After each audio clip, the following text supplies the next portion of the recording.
"She has no name worth knowing," said the Duke of Carrow, to his cousin, in the crowded hall at Carrow Abbey 3 days after his great-aunt's funeral, in a voice pitched low, but not nearly low enough.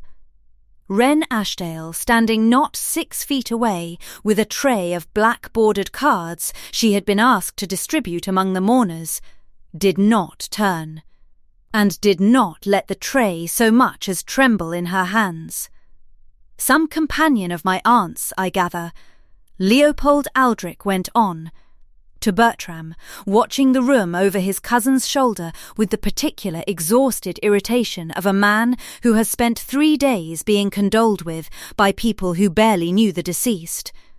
She has been hovering at the edges of every conversation since the service. I cannot think why anyone imagines I have the leisure to be introduced to my great-aunt's staff at a moment like this.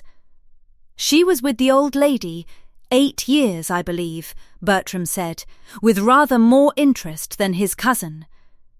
8 years or 18, it hardly signifies. A companion is a companion, and I have 3 counties of debt to untangle, and a solicitor arriving Thursday, with papers I do not yet understand, and I find I have exhausted whatever patience I once had for people whose names I am not obliged to learn. Leopold turned away, already moving toward the library, already reaching for the next crushing obligation of that terrible week. Send her my aunt's condolence gifts, whatever they were meant to be, and let that be the end of it. Wren Ashdale set the tray down on the hall table with hands that had gone perfectly steady through 8 years of practice at exactly this kind of steadiness, and she did not cry, because she had cried a great deal already that week for a woman who had actually deserved it, and she was not going to spend any further tears on a man who had not troubled to learn her name in the 3 days she had spent quietly managing half the funeral arrangements he was too grief-stunned to organise himself. She left Carrow Abbey 4 days later, before the solicitor arrived, with a small trunk and a letter of character written in her own dead employer's hand, and she told no one at the house where she was going, because no one at the house had troubled to ask. The solicitor, Mr. Aldous Price, arrived on the Thursday as promised, and it was 3 weeks into the reading and rereading of the late Dowager's papers before he discovered the clause that would undo the whole of Leopold Aldrich's careful, grief-stunned assumptions about what he had actually inherited.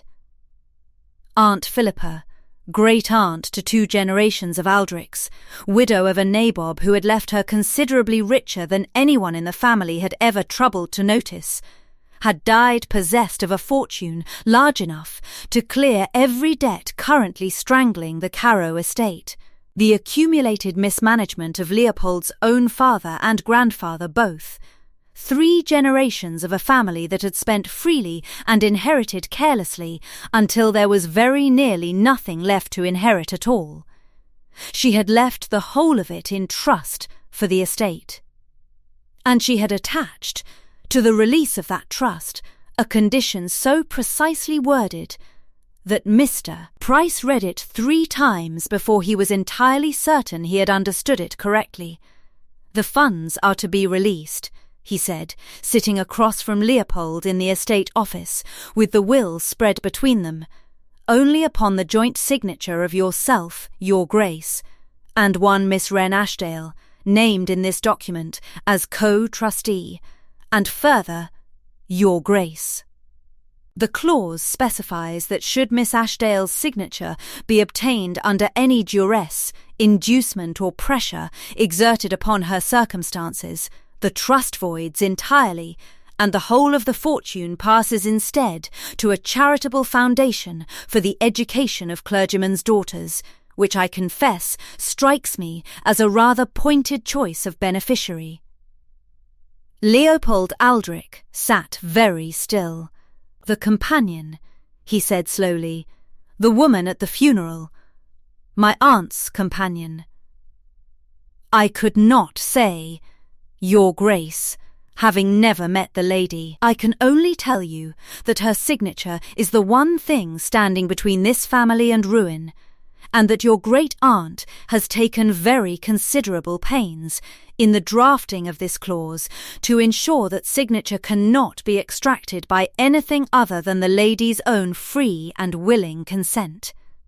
Leopold sat alone in the estate office long after Price had gone, with his great-aunt's will open before him, and the particular sick clarity of a man realizing, all at once, the exact shape of what he had done. He remembered the woman now, vaguely, guiltily, the way one remembers something one deliberately did not trouble to look at closely.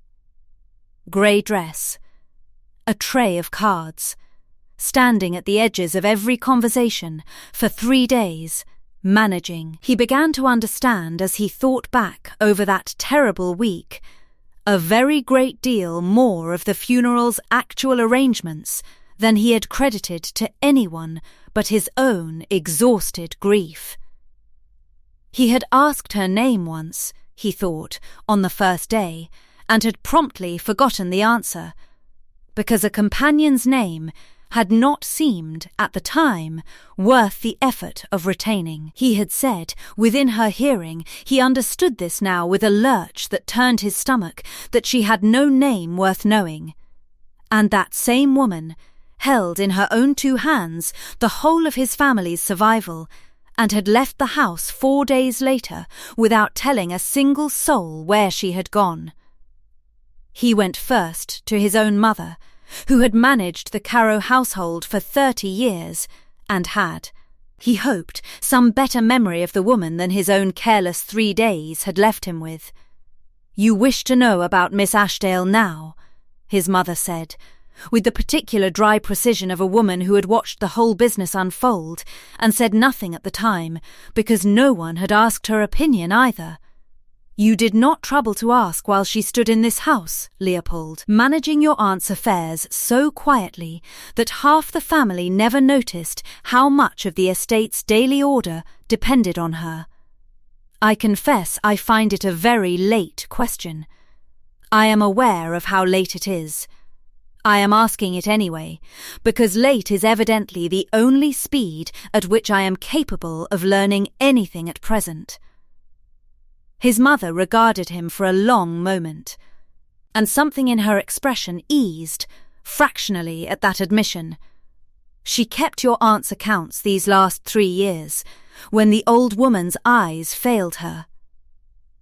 She read to her every night without fail, in a voice your aunt once told me was the only thing that let her sleep past midnight in her final illness.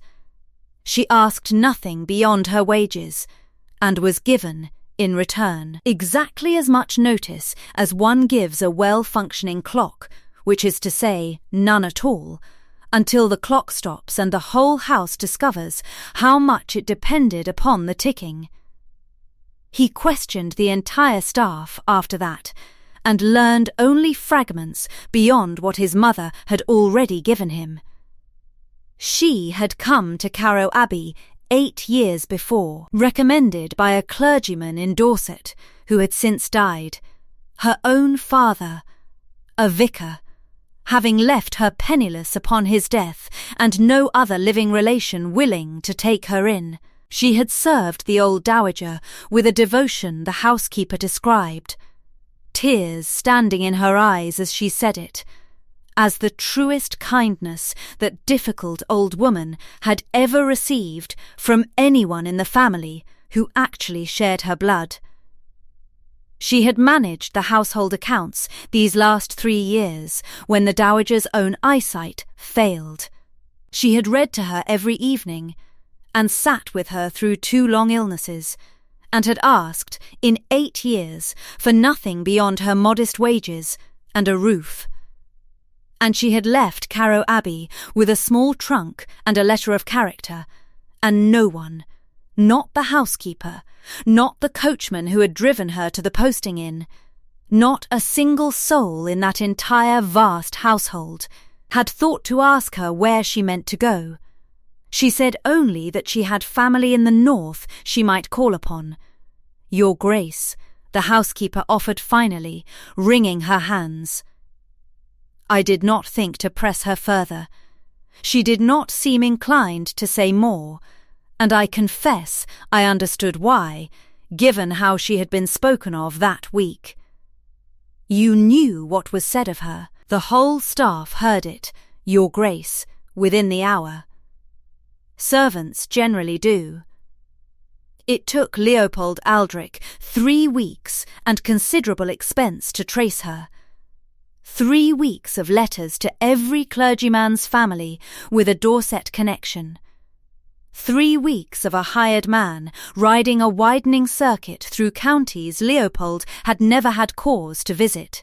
3 weeks in which he read his great-aunt's will so many times that certain phrases of it had lodged themselves permanently in his memory, particularly the phrase that named Wren Ashdale not as an afterthought or a formality, but as the person whose judgment his great-aunt had trusted more than any blood relations.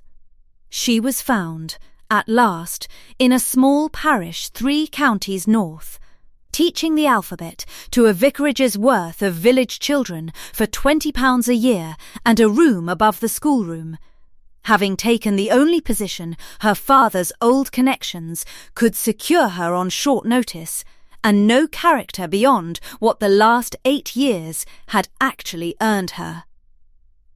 Leopold Aldrich rode there himself. He did not send Price, and he did not send a letter first, because he had come to understand, somewhere in those 3 weeks of searching, that whatever he owed this woman could not be discharged by a solicitor's careful paper, and required, at minimum, the discomfort of his own presence. She was in the schoolroom when he found her, a slate in her hand, patiently correcting a child's uneven letters, and she looked up at the sound of the door and went entirely still. Your Grace. She set down the slate with a composure that cost her, he could see, considerably more than it appeared to. I confess I did not expect to see you again. Miss Ashdale. He had rehearsed a great many opening sentences on the ride north and found, standing in the doorway of a village schoolroom with a dozen children staring at him in open fascination, that none of them would come. May I have a few minutes of your time, when the children are dismissed? You may have whatever time you require, Your Grace.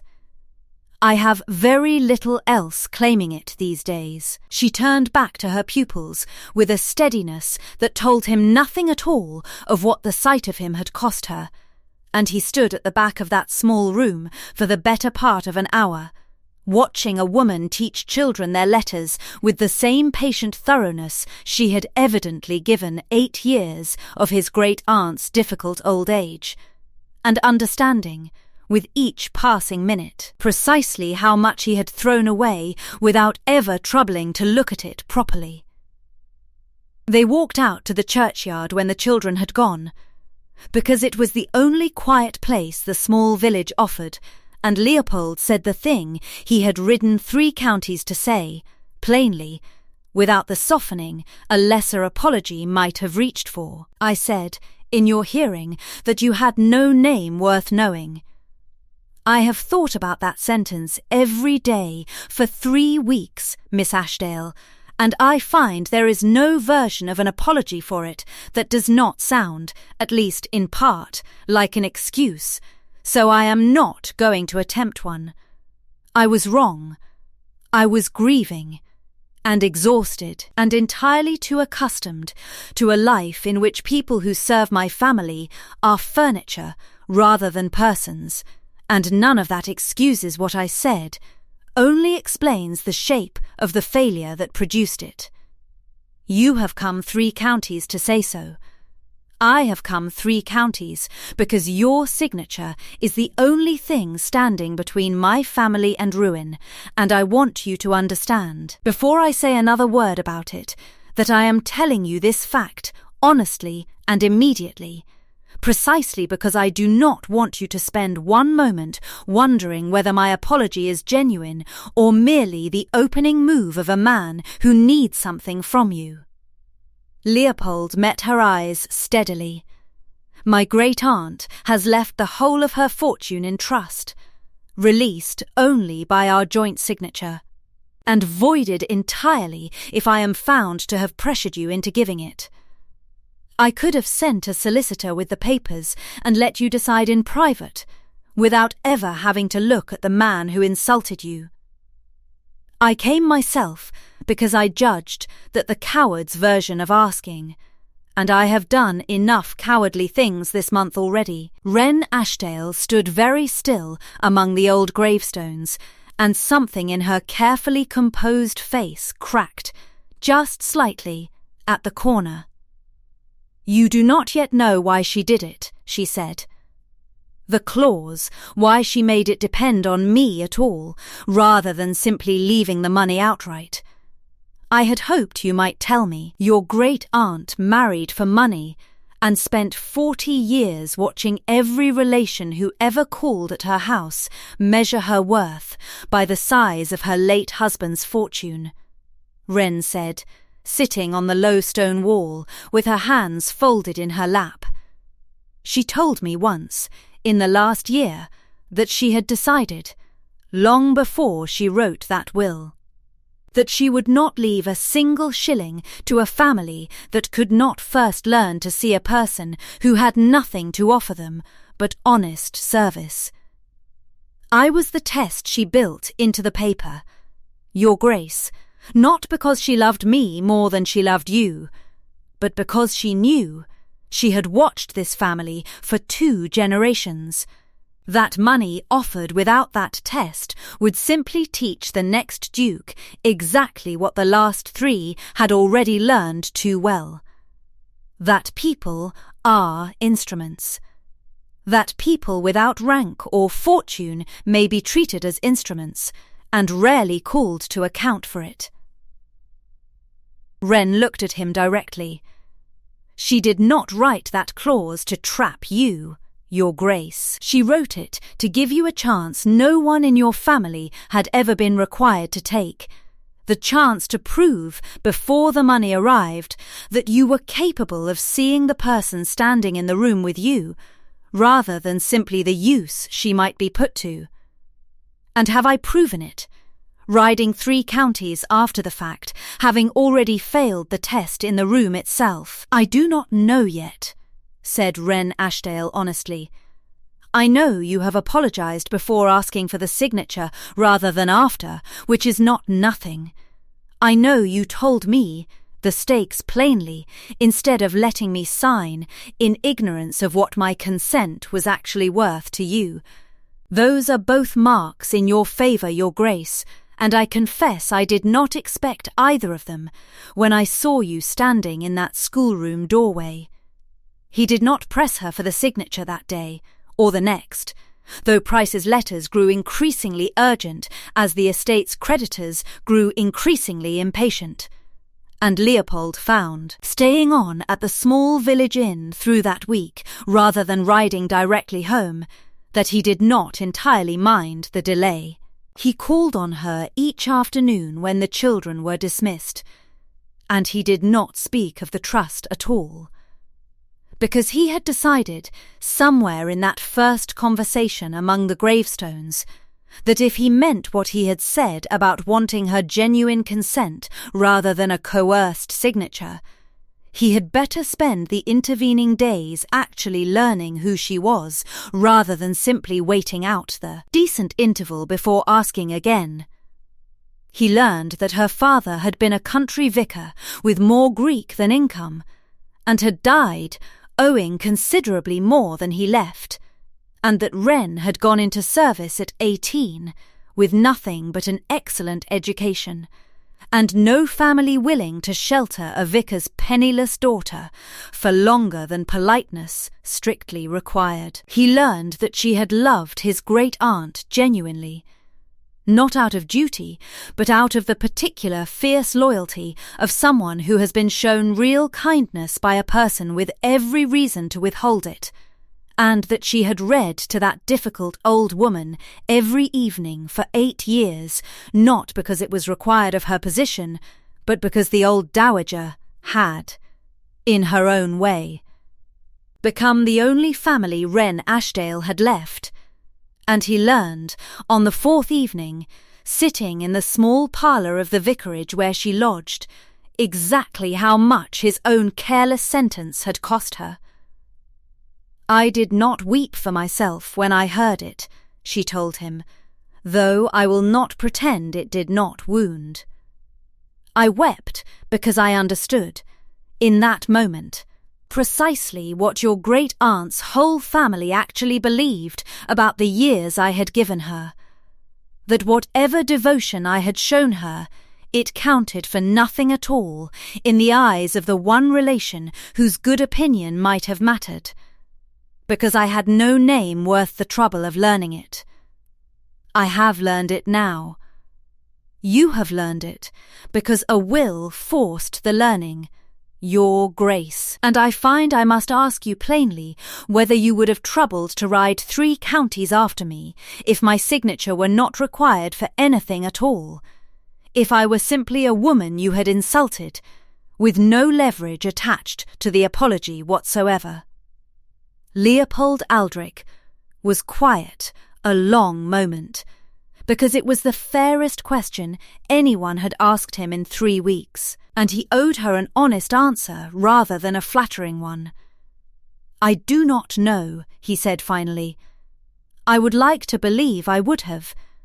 I cannot prove it to you, because the circumstance that actually exists is the one where the will forced my hand, and I will not insult you by pretending otherwise.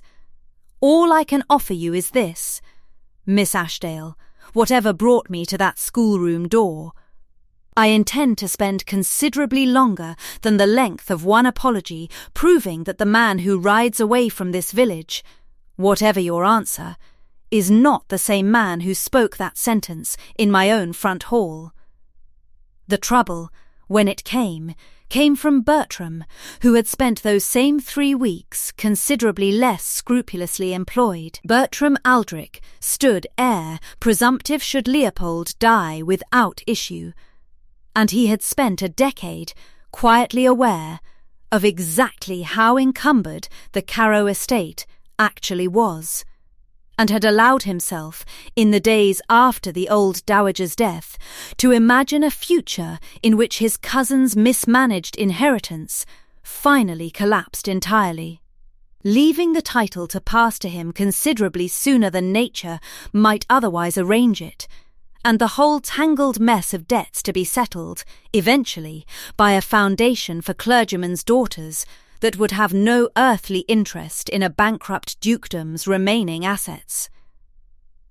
He had traced Wren Ashdale himself, a week behind his cousin, motivated by considerably less honourable curiosity, and he arrived in the village with an offer designed to look like kindness and function as sabotage. Miss Ashdale. He found her walking from the schoolroom one evening, and fell into step beside her with the easy charm he had always possessed and Leopold had always lacked. "I wonder whether anyone has troubled to explain to you the full weight of what my cousin is asking. Your signature saves the Carrow estate, yes, but it saves it for him, and for whatever wife he eventually marries, and I confess I wonder whether you have considered what your own position becomes once the money is safely signed away and your usefulness to the family concludes." "I have not asked to be useful to the family, Mr. Aldrich. I have only been asked for a signature. Precisely my point. Once given, it cannot be recalled, and you will have handed a fortune to a man who insulted you in his own hall and return, I would wager, to precisely the invisibility you have spent 8 years enduring, except now without even a position to occupy your days, since my cousin will hardly wish a reminder of his own poor behaviour kept on at Carrow indefinitely." Bertram's voice was warm, reasonable, entirely plausible. I would offer you something rather better, Miss Ashdale, in exchange for your patience. A settlement of my own, quietly arranged, should you simply decline to sign at all. The trust passes to the Clergy Foundation. My cousin's estate finally collapses under debts 3 generations in the making, and I inherit considerably sooner than I otherwise would.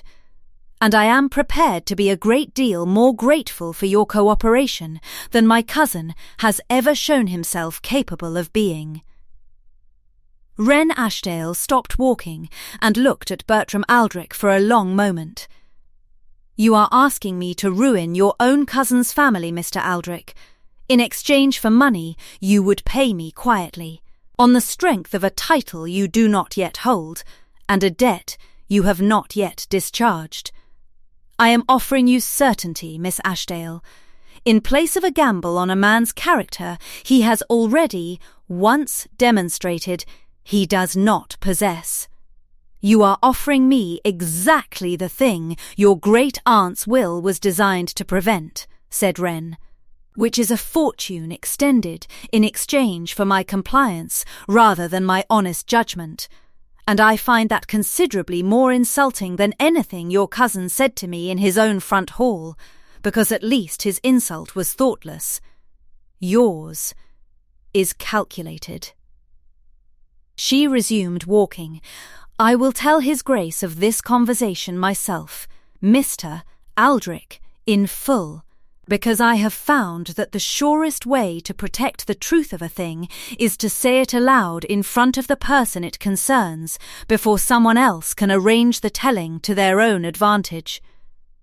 She did exactly that same evening, in the vicarage parlour, laying out Bertram's offer to Leopold with the same plain thoroughness she brought to everything.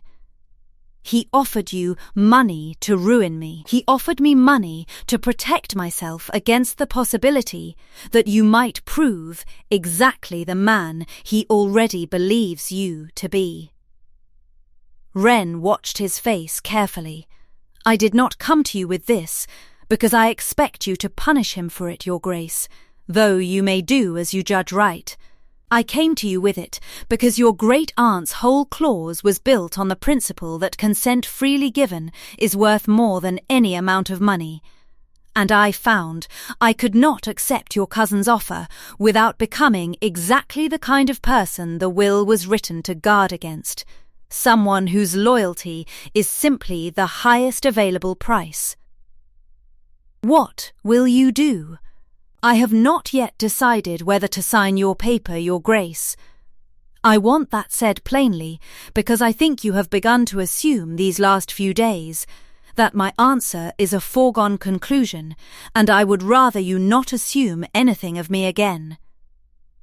Wren's chin lifted, steady, but I will tell you this much. I will not be moved to refuse you by your cousin's money, any more than I would be moved to sign by your own coming 3 counties to ask nicely. When I give you my answer, Your Grace, it will be because of what I have actually seen these past days, and nothing else. She gave her answer a week later, in the small churchyard where he had first properly apologised, with Price's papers spread on the same low stone wall and the late dowager's grave visible from where they sat. I am going to sign it, Wren said, and I want to tell you why, because I think the reason matters considerably more than the signature itself. I have watched you for a week in this village, Your Grace, with nothing to gain from the watching that a man in your position generally troubles himself to perform for an audience of one schoolteacher and a parish of farmers. You have called on the vicar's wife when she was ill, without once mentioning it might reflect well on you. You have listened to my account of your cousin's offer, without once trying to argue me out of my own judgment about it. And you have not, in a full week, asked me once whether I meant to sign, though I know it has cost you considerable restraint not to ask, given what hangs on the answer. I did not want the asking to feel like pressure. I know that is precisely why I am answering now. of my own accord, before you had the chance to ask again." She took up the pen Price had left for exactly this purpose. "Your great-aunt did not write that clause to punish your family, Your Grace. She wrote it to give you the chance to become a man worth trusting with her money, and I find, watching you this week, that you have taken the chance seriously rather than simply performing the taking of it. That is worth a signature. I do not think it is worth anything more than that yet, and I would ask you not to mistake the one for an offer of the other." She signed the paper. The trust released within the fortnight. The Carrow debts cleared entirely, the estate solvent for the first time in 3 generations, and Bertram Aldrich, his scheme exposed, and his own character considerably diminished in the country's estimation once the story of his offer became known, withdrew to his own modest property, and troubled his cousin very little thereafter. Leopold Aldrich offered Wren a position at Carrow Abbey, not as companion, which she declined outright, having had quite enough of that particular invisible usefulness to last a lifetime, but as steward of the very trust her signature had released, managing its disbursement to the estate's creditors and tenants with the same careful thoroughness she had once given his great-aunt's household accounts. She accepted that position and held it for 2 years, at a proper wage, with her own name on her own contract, before Leopold asked her anything further at all. Those 2 years were not idle ones for either of them, though neither spoke of what was growing between them until the second spring made it impossible to pretend otherwise. Wren ran the trust's disbursements with the same exacting patience she had once given the old dowager's household books, and every tenant on the estate came to know her name properly within the first quarter, because she made a point, in every dealing, of learning theirs first. Leopold, for his part, spent those 2 years relearning his own estate from the ground up, riding out to tenant farms he had never once visited in his father's time, sitting with Price over ledgers he had previously signed without reading, becoming, slowly and without any single dramatic reversal, the kind of landlord his great-aunt's will had gambled everything on producing. They did not court, in any sense the county would have recognised. They worked alongside one another, in the estate office and the tenant cottages, and the long evenings over the trust's accounts, and it was Mrs. Aldrich, Leopold's own mother, who observed to her son one autumn evening that he had not once in 2 years failed to know exactly where Miss Ashdale was in any given hour of the day, and that a man does not generally track another person's whereabouts with quite that particular attentiveness unless something rather more than professional respect was doing the tracking. "You noticed before I did," Leopold admitted. "I noticed before you allowed yourself to," his mother said, "which is a different thing, and rather typical of you, my dear. You have spent your whole life learning things 3 weeks after everyone else in the room already knew them." He asked her, finally, in the same walled garden at Carrow, where his great-aunt had once taken her afternoon air, on a spring evening 2 years after the will's reading, and he did it plainly, without any of the performance a lesser man might have reached for. "I have waited 2 years to ask you this, because I did not want the asking to arrive anywhere near the shadow of that trust, or that signature, or anything that might let either of us wonder afterward whether the answer was owed to circumstance rather than to choice." Leopold turned his hat over in his hands, an old habit he had never quite broken. "I love you, Wren, And I have loved you, I think, since the week I watched you teach a schoolroom of farmers' children their letters with more patience than I have ever managed for anything in my own privileged life. I am not asking you to save this family a second time. I am asking because I cannot any longer imagine the shape of my days without you in them. And I would like to spend the rest of my life proving that the man who said you had no name worth knowing has been entirely, permanently corrected. Wren Ashdale looked at him a long moment in the fading light, in the same garden where an old woman's careful, loving cruelty of a will had first forced two people to actually see one another. "Say my name," she said, "before you ask the rest of it. I find I should like to hear it, once, in this particular garden, before I answer."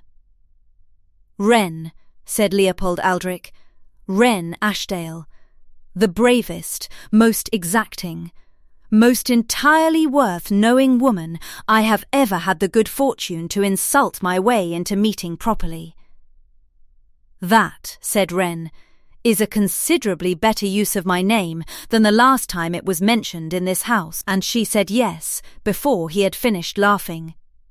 "There is a portrait at Carrow Abbey now, hung beside the old dowager's own, of a woman in plain grey with a steady, unremarkable face that visitors rarely trouble to ask about, and a small plaque beneath it, added at the Duchess's own particular insistence, that reads only, 'Wren Aldrich, who signed the paper that saved this house,' and was asked her name only after she had already saved it twice.